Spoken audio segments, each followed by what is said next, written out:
It's recording. Do you want me to start? Yeah, you want to.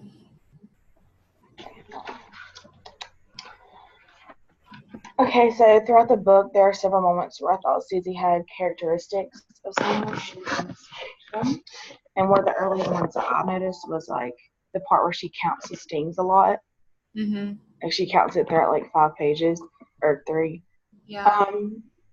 So what is one characteristics that you noticed in the book that where she might be on the spectrum? When I was reading, I think there were several things that I noticed about her that makes me think that she's on the spectrum.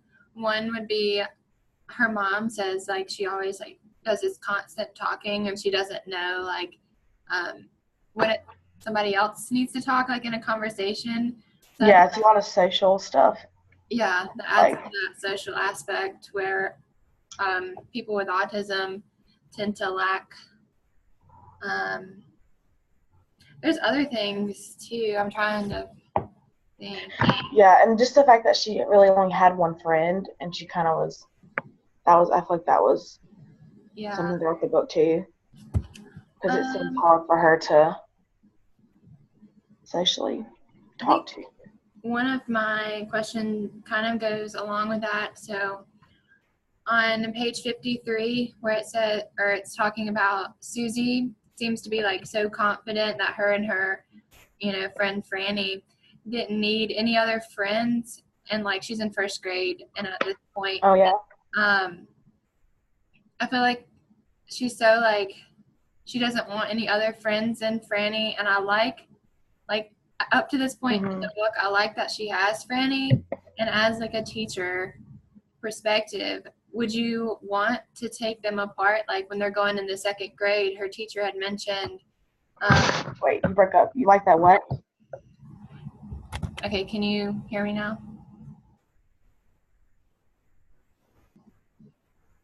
You're frozen. Okay. You broke out in the middle of that. Okay. What was the end part? Sorry. So let's see. Susie's teacher had like talked about maybe like separating them and having Susie branch out and make more friendships. Would like you as a teacher, would you want her to do that? Even though she has like confidence in Franny? Like would you want them to be separated when they go to second grade? That's a good question. I think if I did, I think I would try to like maybe incorporate one other person with them at first and not just like separate them. Especially if I thought she was on the spectrum in my classroom, I don't feel like I would want to make her any more uncomfortable in social situations. But I also wouldn't want her to make more friends. So I think I would try to like make steps instead of just completely separating. You know what I mean? And so maybe like adding another person to their group or something like that, to where they're still together. Maybe add another person in their group. It just made me like think, since I'm going to be teaching first grade, if I have a student that is on the spectrum, like do I want them to make, if they're confident in this one friend, do I want them like to separate them, or like what would I do? Because like from Franny or from Susie's perspective, she's like so happy with their friendship, and like I wouldn't want to like ruin that Yeah. by taking that away. I don't know. It was just something that I was thinking about. Yeah, because I definitely feel like that could be an uncomfortable situation for her if she was completely, removed from her. But like I do understand what our teacher's saying, and like she wants Susie to develop those social skills. That's not just with Franny. So I don't know. Yeah, because I think, like in the book, how there's situations like the lunch table when they go to middle school, and how she's clearly like uncomfortable and kind of goes in a hole talking about things that the girls are not related to. I think maybe, if she had been exposed to other friends, then maybe she wouldn't be, you know what I'm saying? Like, wouldn't be as uncomfortable when it does happen. So maybe easing her in when she was younger would have been easier on her. so that when she does get to bigger groups, because that is going to happen, especially like in middle school, Yeah. it wouldn't be as uncomfortable for her maybe. So I don't know. Like at this point in the book, I'm like wondering, is anyone helping Susie? Like I know she has her therapist that she goes to. yeah, it's like I wonder if she's going to have any more friends, because she doesn't really mention. Yeah, like right now she's just like focused on like Franny and like like having the flashbacks. Yeah. What happened? But my next question, I'll go ahead and ask it since it comes from the cafeteria scene. Okay. On page 124, if you want to look at it. So the cafeteria scene happens where Susie begins talking very knowledgeable about pee, and the other girls do not like it. As teachers, we're not always like around during lunch, and how can we prevent things like this from happening, or how can we address them when we do see this? And I think it's like complicated. Like, what if you're a teacher and you saw this going on, and they seem to be that is complicated, because I do, and I especially feel like, it's like lunch is like the time where like they kind of have some freedom, so it is like hard. But I do think this does go on for like a few days, so hopefully like you could notice, like, especially if you think a student's on the spectrum and they are kind of struggle socially, hopefully like as a teacher we would notice that her friends, like Franny isn't sitting with Susie, or they move to a bigger group and that might be uncomfortable. But I do think it would be hard, because you don't always sit, like both internships I did, like it was a duty-free lunch, so a lot of times teachers aren't really in there. It's another faculty staff, so if someone doesn't know, I don't feel like it would look that odd. So especially during middle school, because like my teachers were never in there. We just kind of went on our way, and I feel like that could be a stressful time for someone with autism, especially socially. And since Susie, like her friend Franny, doesn't want to sit with her, like it's like stressful to me, because I couldn't like being that girl sitting all alone, or having that friend who doesn't want to sit with you anymore. Yeah, I mean, I definitely think teachers noticing stuff like that and already just having in their mind that lunch could be hard for someone who's on the spectrum, then maybe just linger around at lunch, or even sit with your class every now and then and just like make sure she is with Franny, or whoever her friend is, and make sure nothing, like her social status is still okay and she's emotionally okay. Just kind of observe, maybe just like before you go sit down or something like that.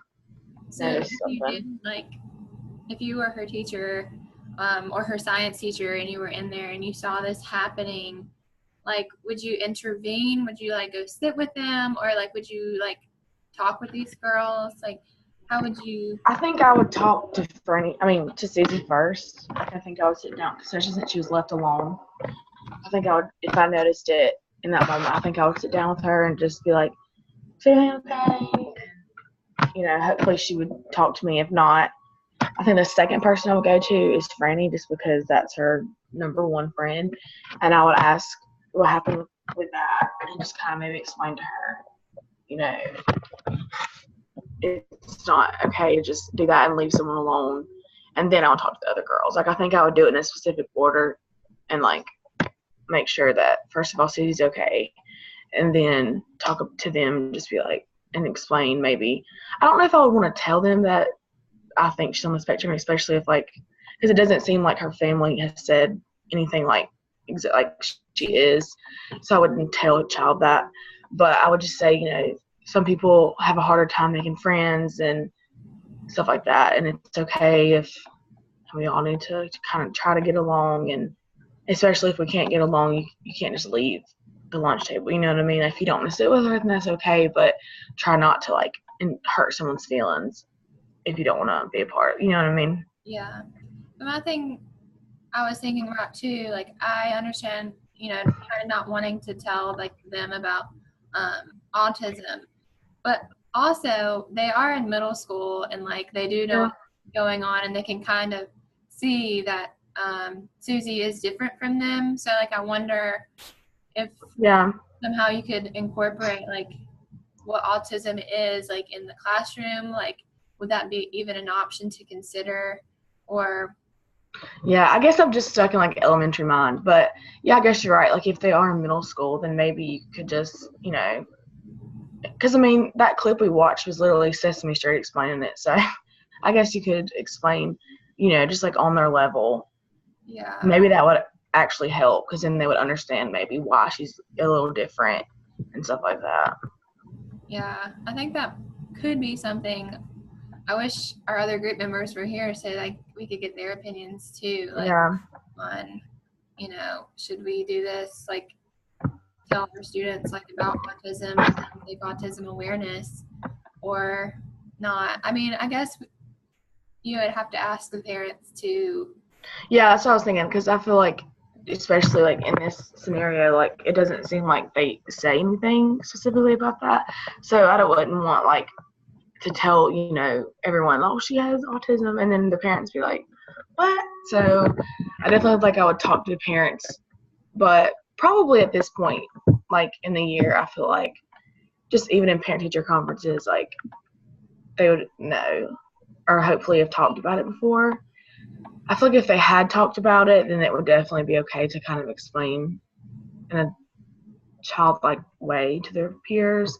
But I definitely wouldn't if I hadn't talked to parents at all about Yeah, being on the spectrum. my question, because we know like Franny died, so is Susie, this is just me clarifying, Mm-hmm. is Susie going to her therapist because that Franny died, or does Susie regularly go to this therapist?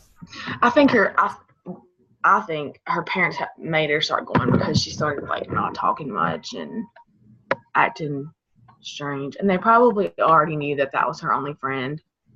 Yeah. And so I think like when something like that traumatic happens and like your child does start to act different, I think they just tried to,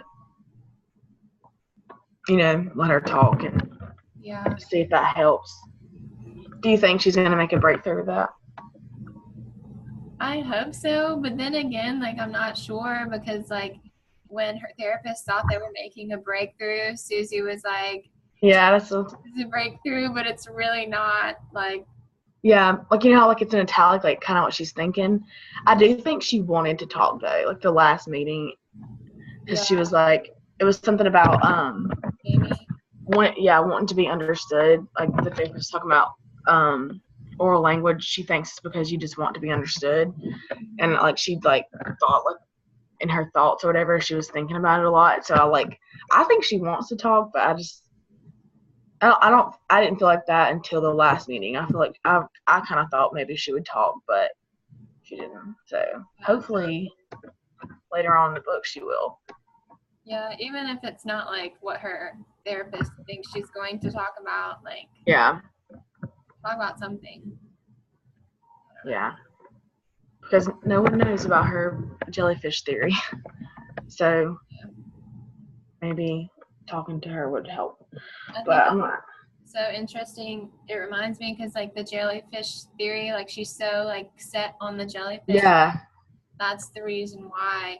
And it, this also makes me think she's on the spectrum because I know a lot of times with autism they get Like I set don't on know if one I want to thing. use the word fixated, but they kind of Mm-hmm. like set their minds on it and like that's like their thing and Yeah. kind of set on this. So Yeah, that's definitely obviously like a theme throughout the book, and she's definitely set on it. I thought that too.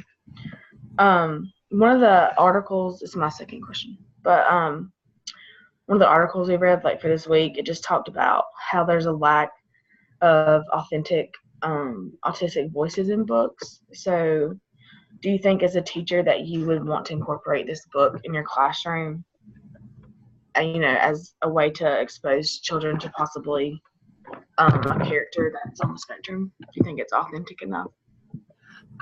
from what I've read so far, I think it is authentic. As I've been reading this book, I have a friend, she's going to be teaching 7th grade ELA, and I wanted to tell her about this book and be like, you should use this, or like at least have it in your Yeah, class. I love this book. I think it's really well written too. Like I think kids will like really connect to it. Yeah, I think it's easy to read from like a child's perspective, and I think it's like even relatable. Not that even if you're on the spectrum or not, like you can still relate to these situations that are happening. So even like if I was in middle school, I could relate to this book because of the cafeteria experiences and stuff like that. Yeah. I also use this book because it's important for students to like know about other students that with They're different. ASD, and then important for students with ASD to see themselves in a book. I feel like that's important. Yeah, because they're never really like represented in the classroom, I feel like, so it's nice for them to like relate to something. We already talked about it kind of, but my second like follow-up question to that was within that article they talked about kind of the difference between like boys and girls with autism when they're young, and it just talked about how the girls need to be more social, and I was just going to ask you, do you think that that's true, especially thinking about the lunchroom scene? I know we talked about that, but do you think that Susie has a need to be social?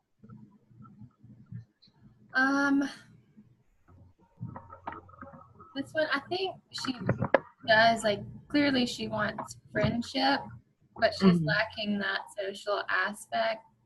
Yeah. Like, she has that difficulty socializing, but she knows, like, she's saying the wrong things. It just kind of keeps coming out. Yeah, and she, like, yeah.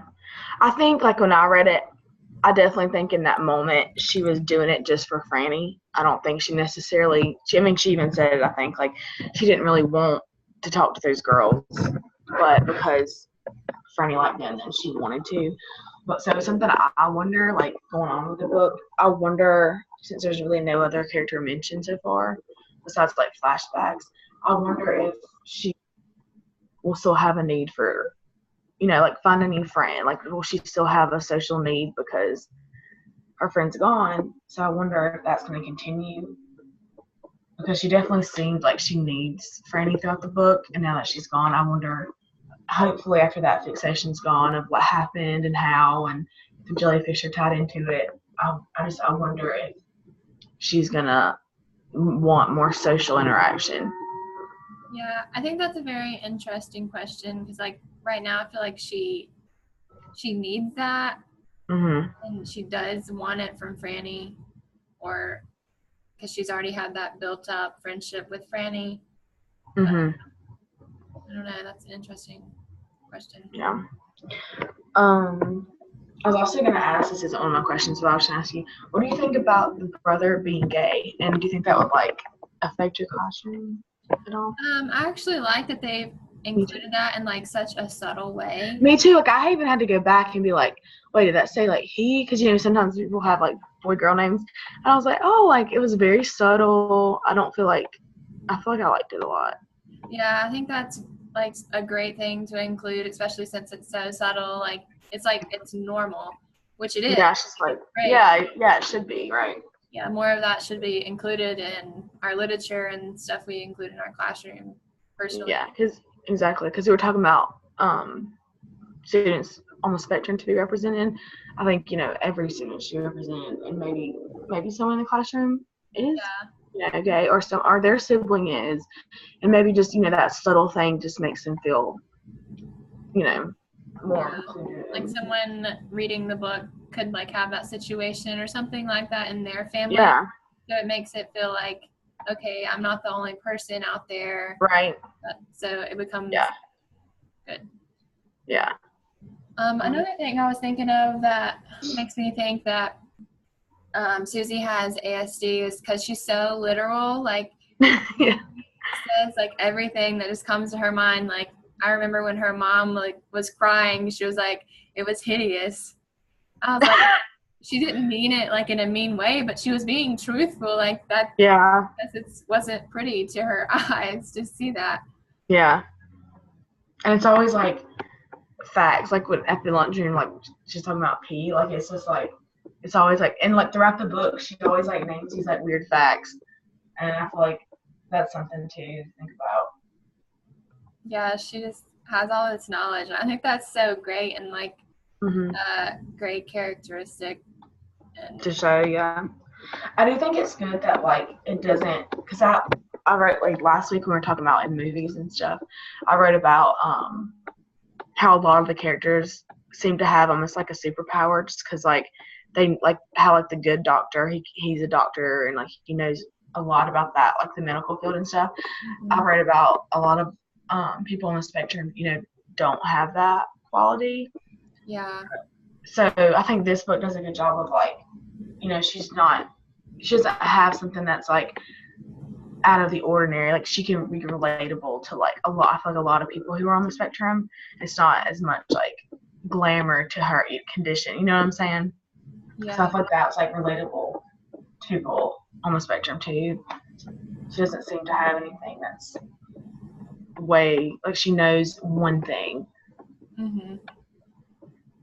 So I thought that was like an interesting way to play the character. Yeah, that is definitely interesting. I think a good quality of this book.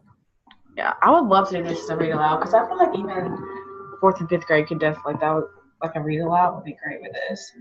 Oh yeah, I think so too. Yeah, it's really like well written. It's like interesting. Yeah, I feel like especially for a student, it's not hard to read. So Yeah, it's not. It's not hard to read at all. Do you think Jellyfish had anything to do with it? anything? I don't know. I think that's a fun. I don't think it's fun. Yeah, I don't think it actually will. If she does find out the reason of why she drowned, I don't think it'd be that. But I think it's really interesting to have that throughout the book. And the first chapter, I feel like really hooks you in. Talking about Jellyfish, that was like the ghost heart. That was really a good way. And then it was like it's been hooking me in, like when she talks about Jamie and like other people and like and she like writes her notes. She's very specific. yeah, and it's just so like it also is a different aspect of the book that kind of draws me in, even though it's like not directly related. It's just like her thoughts and her life and like what's going through her head, and I just think that's interesting. Yeah, it's a good way to like break up just like reading, like her notes and stuff. That was a cool touch. Yeah, I like that. Yeah. Is there anything else you want to add? I don't think so. I asked my questions, both of them. Anything else you had? I don't think so. I'm just like kind of excited to finish reading it and just I am too. I feel like it's hard for me because I have like younger grades. Like I feel like it's hard for me to find books like this. If I did teach higher grade, like it would be something I like want, and I definitely feel like this is one of them. Yeah. So it's nice to find a book that for older grades. Yeah, it's also like an interesting teacher read just to think about, like, because she does talk about her experiences in first grade and like growing up with Franny. So yeah,